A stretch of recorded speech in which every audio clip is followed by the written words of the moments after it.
Porque até então a Europa era toda voltada para o Oriente através de Constantinopla, as trocas comerciais e tudo mais.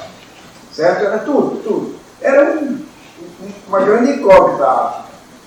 Mas eles começaram, no século XIII, se não me falha a memória, a ter contato com os povos, os reinos do Congo. E eles conseguiram, o rei de Portugal conseguiu não escravizar nada. O rei de Portugal, ele conseguiu amizade do rei do Congo. Com isso, só que ele estava de olho em outra coisa, né? E ele conseguiu que ele se tornou cristão, e além de que o rei do Congo se tornou cristão, os filhos das famílias mais importantes do Congo passaram a estudar em Portugal e voltavam para o Congo para difundir o que haviam aprendido em Portugal. Bem, isso aí é maravilhoso. Existe uma coisa interessante, me parece, de que quando o Papa visitou o Congo, ele rezou missa em uma ruína de uma igreja, uma basílica, dessa época. Não existe mais nada, só existe umas poucas paredes, etc. Mas o Papa visitou e rezou uma missa nessa igreja, que foi a primeira igreja cristã na África Negra. Bem, eu ainda falo de outro tipo de escravidão. Esse aí não tem mais nada a acrescentar. A escravidão do Brasil. Vamos chegar agora mais para o Brasil. O Brasil tem dois tipos de escravidão. A primeira escravidão no Brasil foram os índios. Certo? Mas só tem um detalhe. O índio não é só o aspecto físico. O índio não era como o africano. O índio brasileiro estava, e ainda está, com as aldeias que tem, na Idade da Pedra. Ele tem arco, tem flecha, mas está na Idade da Pedra. Ele não tem metalurgia. O índio brasileiro, se ele puder fazer de madeira, ele faz o tacape, o que for. Mas ele não tem uma civilização. Enquanto que em outras partes da América tinha. Até os índios norte-americanos tinham mais do que o índio brasileiro. Afinal, nós estávamos no trópico, quando ele encontrava tudo. Ele não tinha invernos rigorosos, ele não tinha nada. Aqui era pescar, caçar e passear pela floresta. Certo? Houve um período, logo no começo do descobrimento do Brasil e da América como um todo, e que havia dúvidas se os povos americanos que habitavam, eles queriam alma ou não. parece incrível dizer agora. Havia uma dúvida. Eles possuíam alma ou não possuíam alma? Porque eles achavam que era como se fosse um animal. Bom animal, que falava animal, mas isso era uma dúvida, certo? Era uma dúvida. A ignorância da Europa, que eu falo Europa, porque a Europa foi quem colonizou de cabo a rabo a América. Era tal sobre tudo que existia na América que houve uma determinação da igreja proibindo, isso aí não tem nada a ver com escravidão, proibindo o alimento chamado tomate. Certo? Vocês já, acredito que alguém, todos já, se não todos, mas já viram um tomateiro. O tomateiro é muito interessante, porque ele não é uma árvore, embora exista o tomate arbóreo. Nos Andes tem, e é muito saboroso. Mas normalmente é o tomate que é de leilão, não é erva. Então o que acontece? A folha do tomateiro é extremamente cheirosa. Se você pegar e triturar com a mão e sentir o perfume, ela é extremamente deliciosa, não tem outro termo não. É um perfume agradabilíssimo. Ele é muito mais cheiroso do que o tomate. Muito mais. Só tem uma coisa, é extremamente tóxico. Se você comer, você morre. Certo? Se não morrer, passa mal. Muito mal mesmo.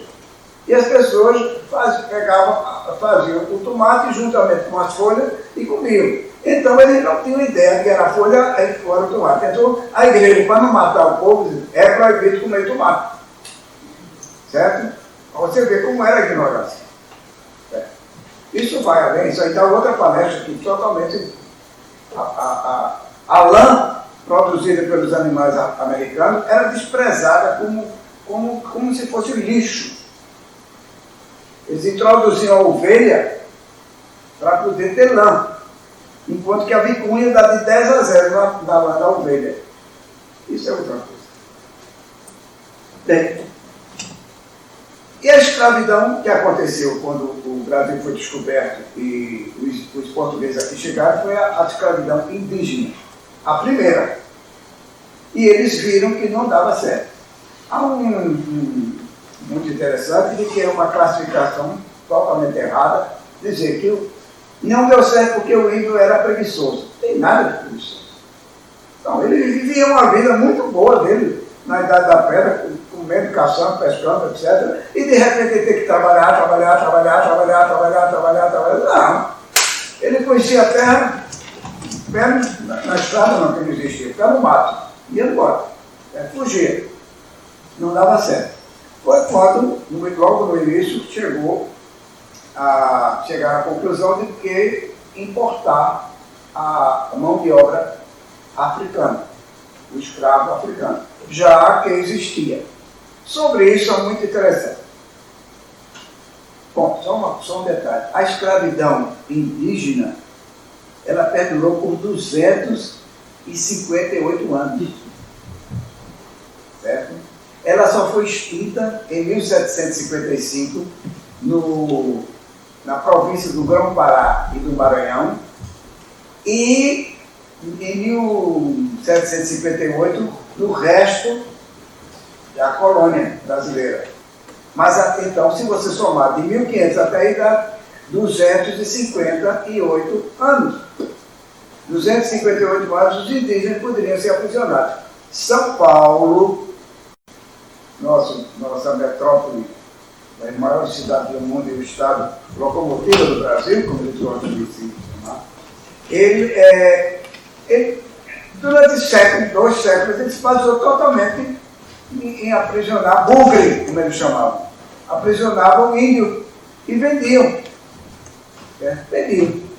Porque não custava nada. Saía pelo mato, pegava o índio, estava preso. Enquanto que o africano, ele era importado.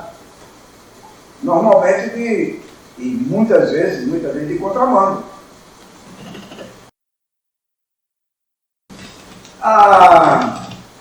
Tem uma coisa aqui sobre a escravidão dele. Não foi para o Brasil e a escravidão negra foi inventada, trazer os negros para cá. Os negros já iam para Portugal, para o reino de Portugal. Desde o século XV, 1444, houve um leilão, aqui está escrito bem direitinho para não esquecer, um leilão que está no livro de Gomes e Anes de Azurara. Só tem um detalhe. Sim, e esse leilão de escravos, ele aconteceu na cidade de Lagos. Ele existe na Nigéria. Lagos. Esse leilão foi para os escravos irem para Portugal. 1444, Portugal só estava com a Ilha da Madeira e Açores, etc. Mas ele estava lá em Portugal e Algarve, certo? Então eram os escravos para Portugal e as ilhas oceânicas. Bem, com isso aí você demonstra que já havia o início. Se ele registrou nesse livro em 1444, esse Gomes e Anes de Azurara, outros existiram, outros leilões existiram, certo? Ou antes, com certeza, e depois, com certeza absoluta, certo? Então, foi uma prática portuguesa que aprendeu com... Essa história do Congo, ela é anterior a isso, viu? O que eu falei do Congo, ela é anterior a isso. Quando se descobriu que ele baseava os escritos desse Azurara baseava-se em escritos mouros, árabes, então, se os árabes escreveram sobre escravidão, sobre outros aspectos de conquista, sobre batalha, sobre vencedores de batalha, e ele coloca, então ele plagiou, mas não era ele só citar o acontecimento, eram textos totais, porque isso tudo aconteceu. Ele era citado durante o século XVIII, durante o século XIX, até que recentemente, depois do século, descobriu-se em Paris, na biblioteca, o livro do tal da Azurara, que ninguém sabia, todos falavam do livro, mas ninguém tinha esse livro. O livro tinha, o papel não existia. Aí então, hoje em dia esse livro, existe outra cópia. A outra cópia foi encontrada na Alemanha, mas essa outra cópia está quase legível. O interessante é que ninguém conhecia a fisionomia do infante Dom Henrique, o tão badalado infante Dom Henrique, filho da rainha Lancaster, que ela era inglesa, essa rainha de Portugal, a casa de Lancaster. Bem, ele nesse volume está lá a figura, uma pintura na capa de um homem que tem a descrição do infante, do infante aí. Mas isso é um detalhe, certo?